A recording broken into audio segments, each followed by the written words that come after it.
Students, इसके पहले वाले वीडियो में हम डाइसैकेराइड के बारे में पढ़ चुके हैं। तो डाइसैकेराइड क्या होते हैं? ऐसे कार्बोहाइड्रेट जिनका हम जल अपघटन करते हैं तो हमको 2 इकाई प्राप्त होती हैं। जैसे कि एक सुक्रोज डाइसैकेराइड है, माल्टोज है, लैक्टोज है। तो हम सुक्रोज, माल्टोज और लैक्टोज के बारे में इससे पहले वाले वीडियो में पढ़ चुके हैं। तो सुक्रोज एक डाइसैकेराइड है।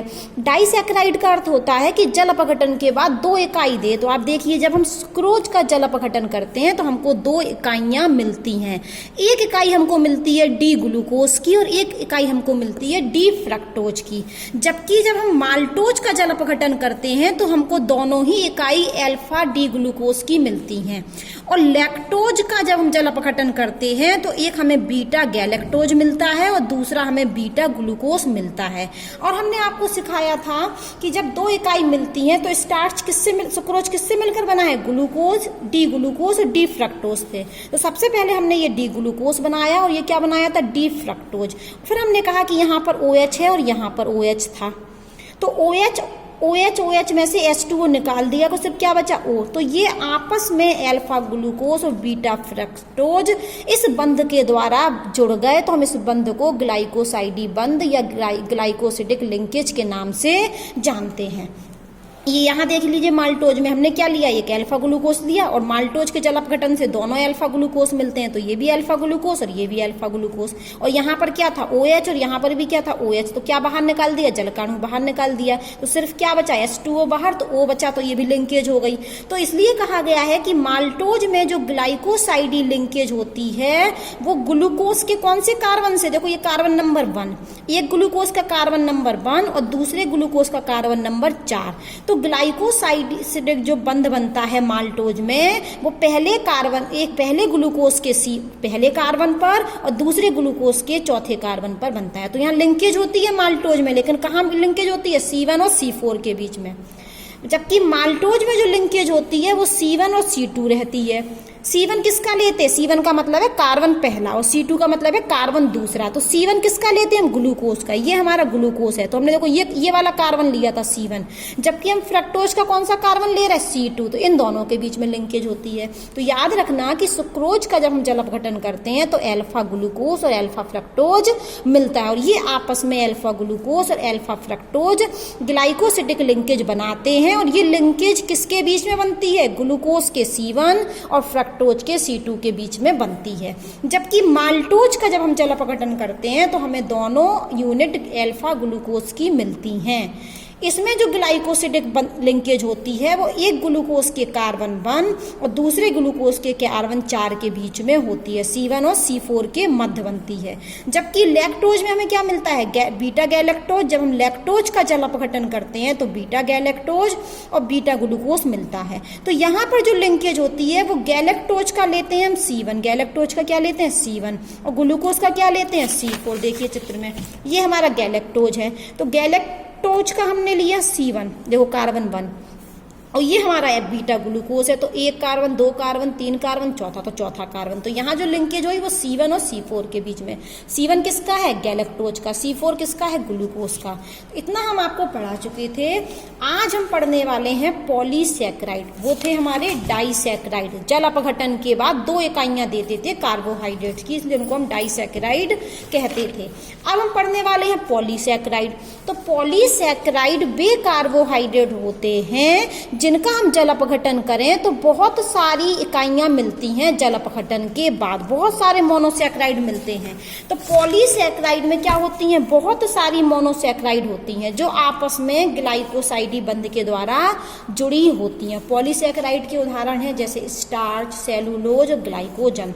तो आज हम पढ़ने वाले हैं कि स्टार्च कैसे बनता है, सेलुलोज कैसे बनता है, ग्लाइकोजन कैसे बनता है।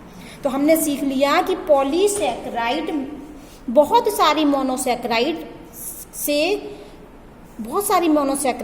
आपस में ग्लाइकोसाइडी बंध के द्वारा बनते हैं। पॉलीसैकेराइड कैसे बनता है? बहुत सारे मोनोसैकेराइड आपस में ग्लाइकोसिडिक लिंकेज बनाते हैं और पॉलीमर बनता है। अर्थात दूसरे शब्दों में कि जब हम पॉलीसैकेराइड का जल अपघटन करें, क्या करें? पॉलीसैकेराइड का जल अपघटन, तो हमें बहुत सारी इकाइयां मिलती हैं मोनोसैकेराइड की।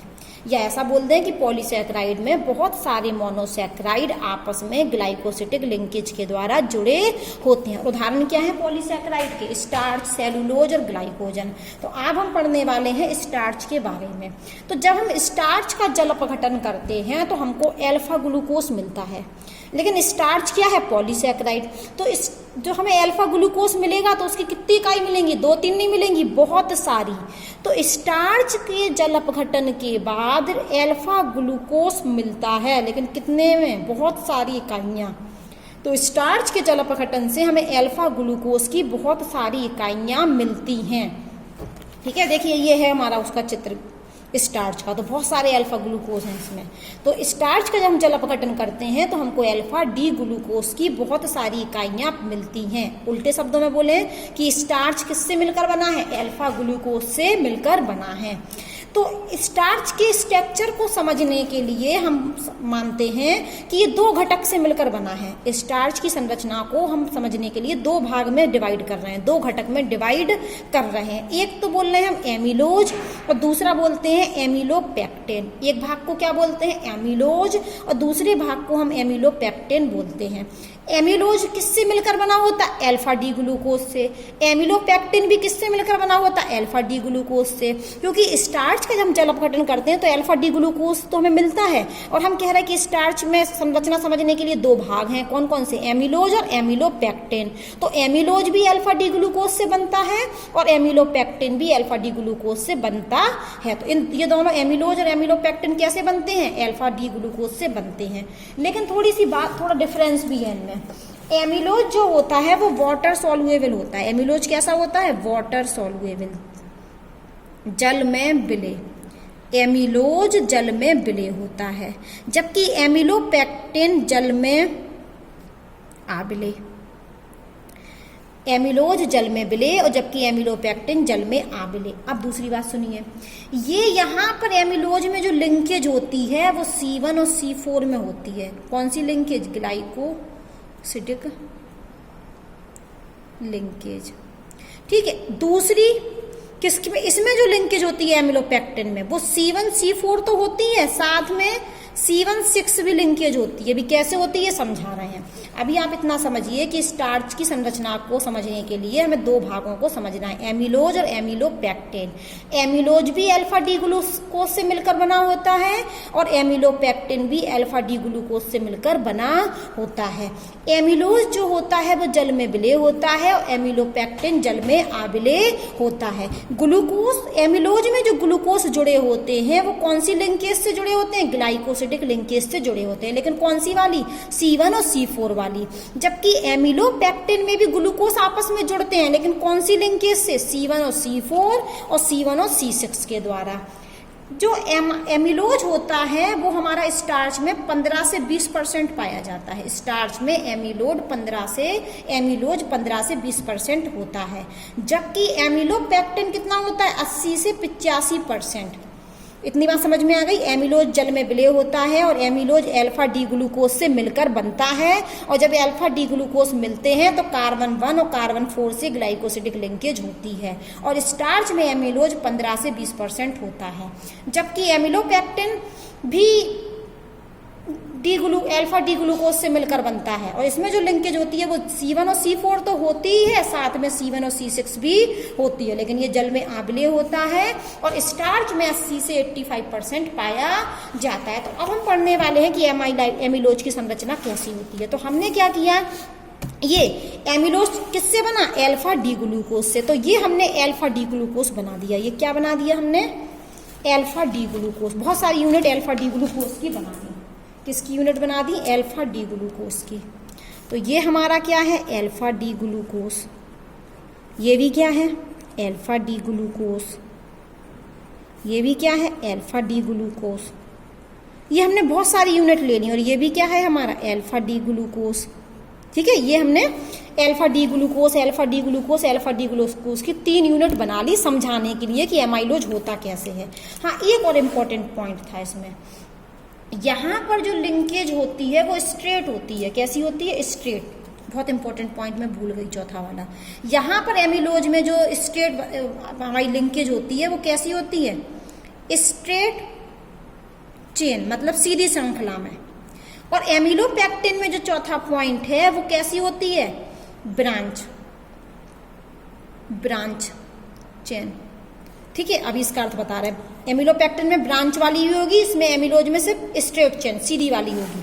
तो एमिलोज में कैसी श्रृंखला बनती है, सीधी। तो हमने क्या किया, 3 डी ग्लूकोज की यूनिट ले ली, 3 डी ग्लूकोज की यूनिट ले ली। ये अल्फा डी ग्लूकोज, ये भी अल्फा डी ग्लूकोज, ये भी अल्फा डी ग्लूकोज। और हमें लिंकेज कहाँ करनी, C1 और C4 के बीच में। तो हमने इस कार्बन को नाम दिया, ये कौन सा कार्बन होता है, हमने नाम दे रहे, ये होता ही है स्ट्रक्चर में 1, ये होता है 2, ये होता है तीसरा कार्बन, ये चौथा कार्बन, ये 5वां कार्बन, ये 6वां कार्बन। यहाँ नंबरिंग करें तो ये पहला कार्बन, ये वाला ये दूसरा कार्बन, और यहाँ पर ये कौन सा कार्बन, तीसरा, और ये कार्बन चौथा, और ये कार्बन 5वां, और ये कार्बन 6वां। इसी प्रकार से ये वाला कार्बन पहला, ये दूसरा, ये तीसरा, ये चौथा, ये 5वां, और ये 6वां। तो एमिलोज में मैंने कहा कि लिंकेज होती है C1 और C4 के बीच में, और स्ट्रेट चेन बनती है। तो हमने ये 3 यूनिट ग्लूकोज के ले लिया, और ज्यादा भी ले सकते थे, लेकिन 3 हमने ले लिए।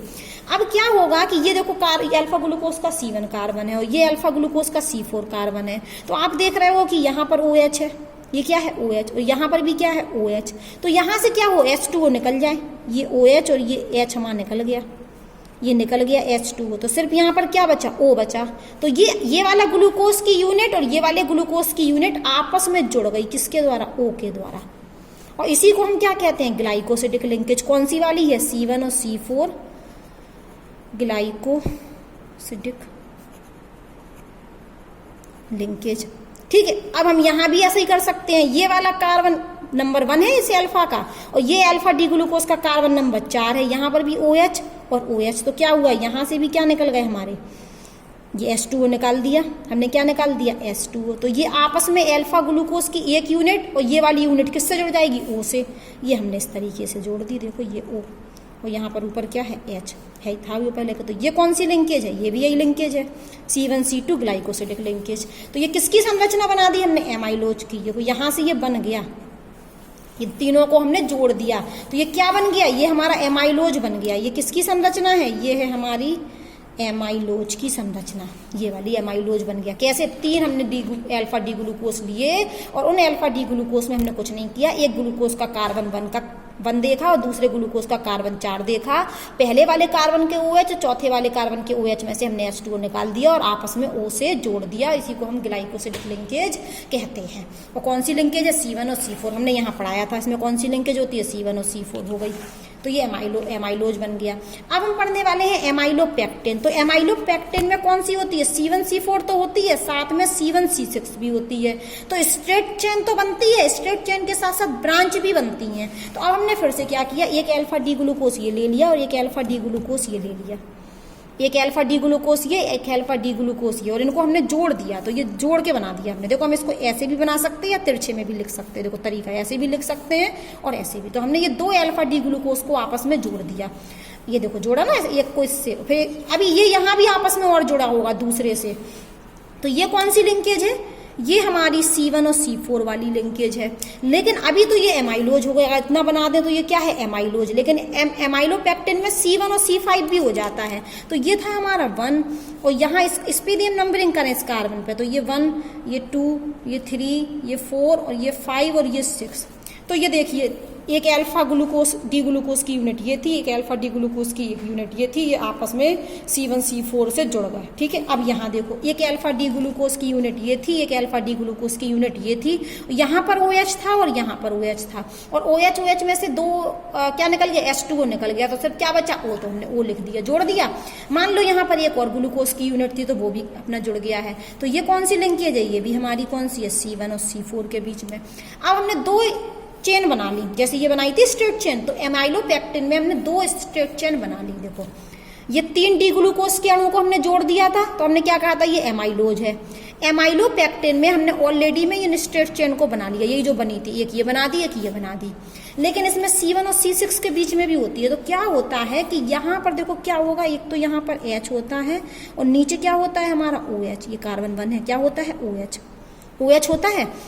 तो क्या होता है कि ये वाला OH और ये वाला OH, ये वाला OH और ये वाला OH क्या निकाल लेंगे मिलके, ये निकाल देंगे हमारा H2O। H2O बाहर, H2O बाहर होगा और ये कार्बन 1 है, ये कार्बन 6 है। देखो तो यहाँ पर कौन सी लिंकेज हो गई, C1 और C6 लिंकेज, और ये आपस में ये दोनों जुड़ जाएंगे किसके द्वारा, O बंध के द्वारा। तो हमने इसमें तो नहीं कर पाएंगे, तो यहाँ हम करके दिखा देते। देखो ये जोड़ा इनने, ये सीधा O जोड़ दिया O। ये देखिए, ये देखिए, ये OH था, ये OH, तो इनमें से H2O बाहर, तो ये आपस में किससे जुड़ गए, O से। देखो ये दिख रहा है O से। तो इसके बाद हमको ये संरचना बनानी है, या हम डायरेक्ट यहाँ कर सकते थे कि इस H को हटा दें, इस OH को हटा दें और बीच में क्या जोड़ दें, यहाँ पर, यहीं पर ये जुड़ जाएगा, यहाँ पर ये क्या जुड़ जाएगा हमारा, इस तरीके से O बॉन्ड से जुड़ जाएगा। ठीक है, यहाँ बनेगा ये चीज़। ठीक है, ये देखो ये दिख रही है। तो ये हो गया हमारा एमाइलोपेक्टिन, ये हो गया हमारा एमाइलोज। और स्टार्च में यही दो भाग होते हैं, तो ये स्टार्च की संरचना हो गई एमाइलोज और एमाइलोपेक्टिन। अब हम पढ़ने वाले हैं सेलुलोज। तो सेलुलोज क्या होता है, सेलुलोज भी पॉलीसैकेराइड है। मतलब हम सेलुलोज का जब जल अपघटन करते हैं तो हमें बहुत सारी यूनिट मिलती हैं, लेकिन हम जब स्टार्च का जल अपघटन करते हैं तो हमको अल्फा डी ग्लूकोज मिलता है। स्टार्च के जल अपघटन से अल्फा डी ग्लूकोज मिलता है, वो भी बहुत सारी यूनिट। तभी तो देखो बहुत सारी लगी हैं, तो यहाँ भी कर दिया, इसको हम यहाँ भी कर सकते कि वो जुड़ी हैं, जुड़ती जाने लगा था। लेकिन ध्यान रखना कि स्टार्च के जल अपघटन से अल्फा डी ग्लूकोज मिलता है, जबकि सेलुलोज के जल अपघटन से बीटा डी ग्लूकोज मिलता है। सेलुलोज का जब हम जल अपघटन करते हैं तो हमको क्या मिलता है, बीटा डी ग्लूकोज मिलता है। तो सेलुलोज किससे मिलकर बना होता है, बीटा डी ग्लूकोज से। तो हमने एक बीटा डी ग्लूकोज ये बना लिया, एक बीटा डी ग्लूकोज ये बना लिया, एक बीटा डी ग्लूकोज ये बना लिया। और वो कह रहे हैं कि ये भी स्ट्रेट चेन में जुड़ते हैं, और यहाँ पर जो लिंकेज होती है वो C1 और C4 के बीच में। तो अब हम नंबरिंग कर लेते हैं, इसमें भी नंबरिंग। तो ये नंबर होता है हमारा कार्बन कौन सा, 1, ये कार्बन 2, ये कार्बन 3, ये कार्बन 4, ये कार्बन 5 और ये कार्बन 6। यहाँ करें नंबरिंग तो ये 1, ये 2, ये 3, ये 4, ये 5 और ये 6। यहाँ नंबरिंग करें तो ये 1, ये 2, ये 3, ये 4, ये 5, ये 6। और ये किसकी यूनिट है, बीटा डी ग्लूकोज की।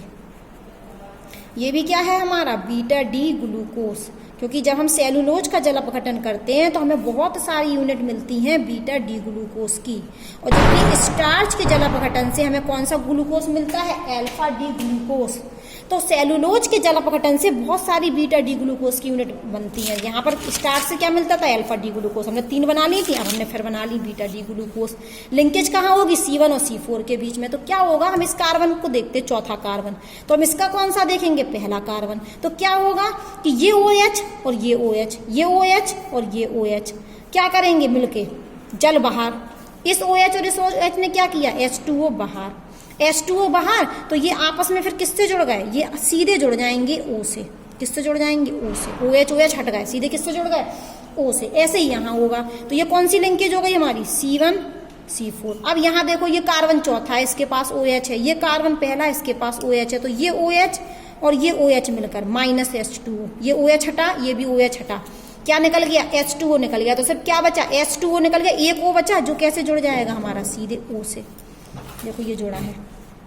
तो या तो हम पहले ये चित्र बना लें, उसके बाद दूसरा चित्र बनाएं। पहले हम यहाँ ही ना जोड़ना हो तो पहले इसको हम बता दें कि OH और ये OH और H2O निकल रहा बाहर, फिर हम डायरेक्ट ये चित्र बना दें। तो ये सेलुलोज की संरचना हो गई। अब हम पढ़ने वाले हैं ग्लाइकोजन। तो ग्लाइकोजन को हम प्राणी स्टार्च भी कहते हैं। क्या कहते हैं, प्राणी स्टार्च।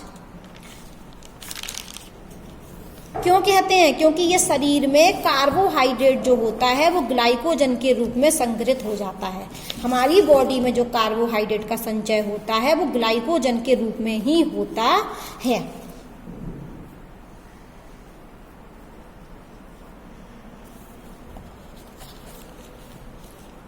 हाँ, एक पॉइंट और कि स्टार्च हमारी कैसी होती है, नॉन रिड्यूसिंग शुगर होती है।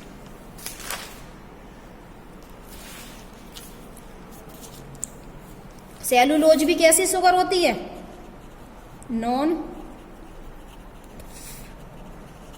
Reducing sugar. ठीक है, अब हम पढ़ते हैं ग्लाइकोजन।